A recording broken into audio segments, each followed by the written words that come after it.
السلام علیکم ورحمۃ اللہ وبرکاتہ۔ میں آپ سبوں کو اردو کلاس میں خوش آمدید کہتا ہوں۔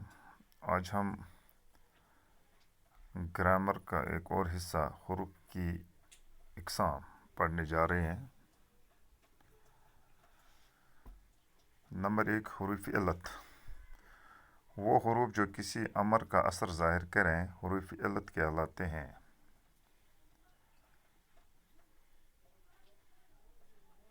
آئیے مثالوں کو دیکھتے ہیں۔ عزیز حاضر نہیں ہو سکتا کیونکہ وہ مصروف ہے۔ محنت کرنی چاہیے اس لیے کہ ترقی کا پہلا قدم ہے۔ اوپر کی مثالوں میں کیونکہ، اس لیے کہ، سبب کے لیے آئے ہیں۔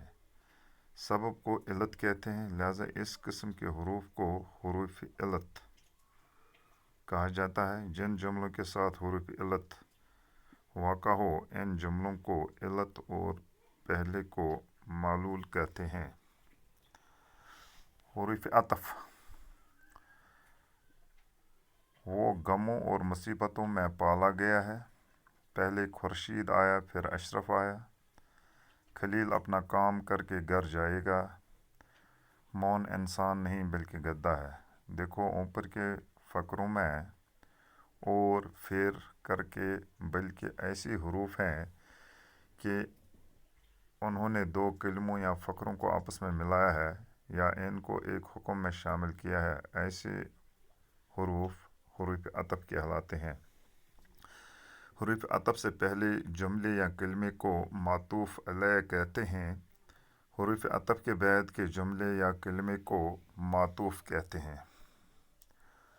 نمبر 3، حروف تردید۔ حروف تردید وہ حروف ہیں جو رد کرنے کے مقام پر بولے جائے۔ آئیے مثالوں سے سمجھتے ہیں۔ تم خواہ کتاب لو یہ کاپی،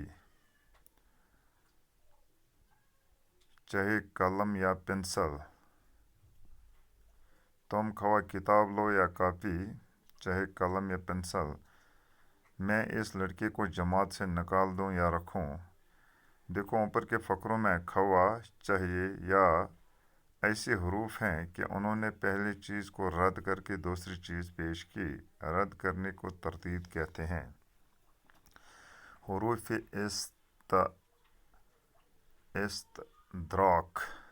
استدراک۔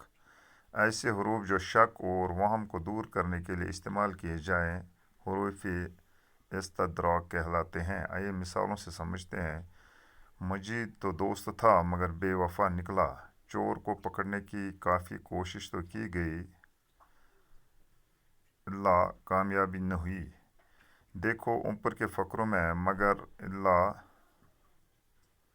اس شک اور وہم کو دور کرتے ہیں جو ان جملوں میں پائے جاتے ہیں۔ ایسے حروف جو شک اور وہم کو دور کریں حروف استدراک کہلاتے ہیں۔ حروف استثناء۔ ایسے حروف جو کل سے جز کو الگ کریں حروف استثناء کہتے ہیں۔ ایسے حروف جو کل سے جز کو الگ کریں حروف استثناء کہلاتے ہیں۔ آئیے مثالوں سے سمجھتے ہیں۔ بشیر کے سوا سب آئے تھے، تمام لڑکے بغیر کریم کے جماعت سے باہر چلے گئے۔ ساری چیزیں گم ہو گئی مگر قلم بچ گیا ہے۔ سب سو گئے الا حمید۔ دیکھو اوپر کی مثالوں میں سوا نے بشیر کو سب آدمیوں سے، مگر نے ساری چیزوں کو قلم سے، الا نے حمید کو سب آدمیوں سے جدا کیا۔ ایسے حروف جو کل سے جز کو الگ کریں حروف استثناء کہلاتے ہیں۔ حروف شرط و جزا۔ ایسے حروف جو جملے میں شرط کے معنی پیدا کریں حروف شرط کہلاتے ہیں، اور ایسے حروف جو جزا کے مقام پر استعمال ہوں حروف جزا کہلاتے ہیں۔ آئیے مثالوں کو دیکھتے ہیں۔ اگر یہ جانتے چن چن کے ہم کو نہ توڑیں گے تو کل کبھی نہ تمنائے رنگ و بو کرتے۔ توکل کبھی نہ تمنائے رنگ و بو کرتے، پشا سے سیکھیے شیوا مردانگی کوئی۔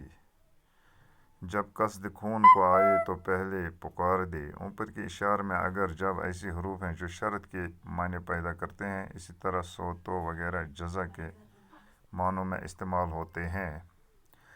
حروف تشبیہ جن الفاظ سے ایک چیز کو دوسری چیز جیسا ہونا ظاہر ہو وہ حروف تشبیہ کہلاتے ہیں۔